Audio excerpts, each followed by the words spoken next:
Good morning, students. So let us start with the chapter number 1, the living world. Chapter number 1, the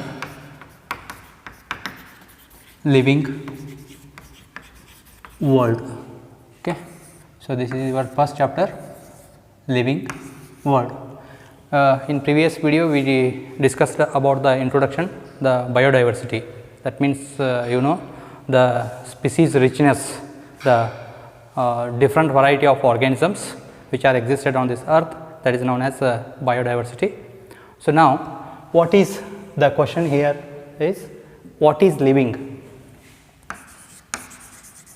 What is living? So the term living, even we can say that life, but here we may explain this living term with the help of some special features, okay, or characteristic features we can say. And in simple line, the state of being alive, we can say state of being alive is called living. But what is the meaning exactly state of being alive? See, by the help of some features or characteristic features we can say, so by that we can identify the living. Okay. So by comparatively we can identify which is living and which is non-living, okay, by the help of respiration and the movement, locomotion.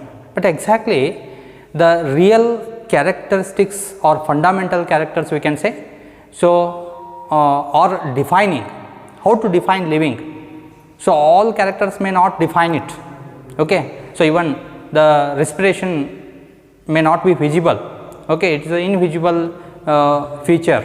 Sometimes in higher animals, while respiratory movements, with the help of respiratory movements also we can identify whether that person is alive or dead, okay. So now there are characters, let us study those characters which helps to understand the term living, okay. So now that characters let me discuss. Characteristics of living. Characteristics of living. See, first one, growth. First one, growth. Second one, reproduction. Reproduction. Third, metabolism. Metabolism. And fourth one, that is cellular organization. Cellular organization. Cellular organization. And the fifth character is, we can consider, there are many characters, so consciousness. So we can consider consciousness, okay. So these are the important 5 characters, and there are many characters are there, like you can take locomotion or movement, okay. So even we can use the other characters like respiration, digestion, so all they may comes under, some of them are comes under metabolism only, okay. So these are the 5 important characters we are going to understand the living term, okay, the meaning of living or how to define the living. So it is a simple sentence is here, state of being alive, which cannot explain what is exactly. So the real characters of living, okay. So first one, growth. See students, growth is nothing but increase in the size. So it is one of the important feature of living beings. It's a increase increase in size or mass. Mass means here it's a dry weight of the body of organism, or biomass we can say, biomass. Okay, here biomass or a dry weight of body. Okay, and even the number of cells when they increased, okay, that may forms the in multicellular organism tissue formation, organ formation, like, okay, so the growth may happens there. Okay, totally the growth means here it is the increase in the size, mass or number of an organism. Okay, so it is, this growth is done by two phenomena, that is what we call the cell division or cell elongation. Cell elongation. So in multicellular organisms, see cell elongation and cell differentiation. So it is a cell activity. Okay, cell division. So there is an increase in size. For example, in a unicellular organism, take example of a single celled organism like amoeba. So when it's small, okay, so it may increase its size. So this is considered as growth here. Okay, in multicellular organism, in one cell may get divided to form a new cells. Okay, like continuously after division of continuous division, so there may be formation of a new tissue. So tissue is formed. Okay, so in this way number of cells also increases and finally that cause the growth. Okay, so here growth is also one of the important feature of an organism. So in see, when you observe the different variety of plants in unicellular organism, the cell may grow and it reaches the one size. Okay, and in animals usually at a certain level it stops, growth may stops, but in plants it may be continuous. Not in all plants, in perennial plants we can say, perennial plants, so growth is continuous process until the death. Okay, it is a continuous. But is it defines the living? See, very interesting one.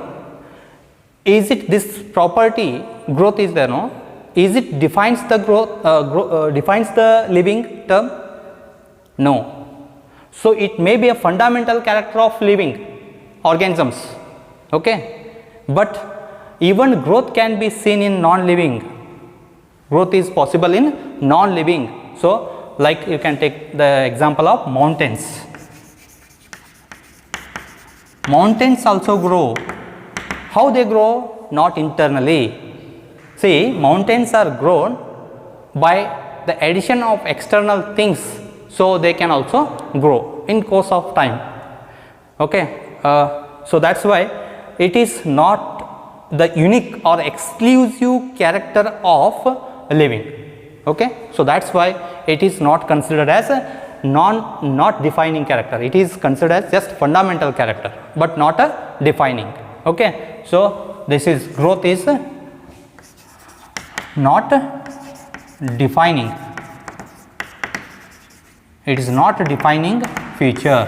Okay, so this is not defining character we can say. Next one, reproduction you can take.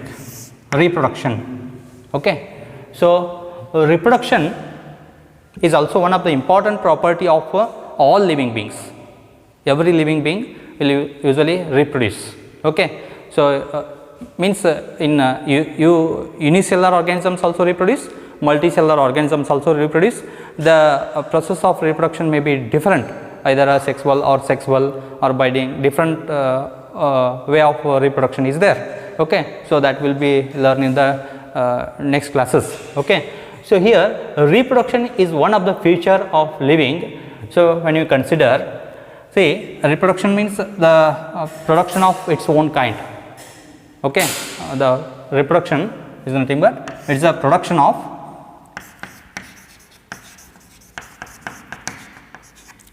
production of its own kind or offsprings. The parent organism can produce its own kind or what you call offsprings. Okay, own kind means here offsprings. Offsprings are progeny, we can say. So, for example, cat can give birth to cat. Okay, so elephant can give birth to elephant. So that is considered here as a reproduction. So it is, see, is it the defining character? The reproduction, is it defining character here? No. Here also some examples, like you can take one of the example I will give here. Mule. Mule means which is a hybrid which is produced by donkey and horse. Okay, interspecies actually, donkey and horse. When the mule is formed, no, this shows both characters of donkey and horse, and this mule cannot continue their progeny. It may not produce its own kind. Okay, so that's why reproduction is not a defining character. Even human beings also, in some human beings, so sterile human beings may also there. Sterile human beings cannot reproduce due to the some what you call not development of their reproductive structures. Okay, so that may be a different in PUC second year we will learn related to that. Okay, so here mule and some sterile humans, even some insects you can take, and even sometimes plants also. Okay, so these are unable to reproduce their own kind, and they cannot be continue their progeny. But the one of the basic character you can consider, reproduction is necessary to continue their progeny, next generation. Okay, species continuity is possible with the help of reproduction. Okay, so this is also not defining character. Okay, this is not defining character, this is also not defining character. Okay, so remaining characters we will discuss in the next video. Thank you.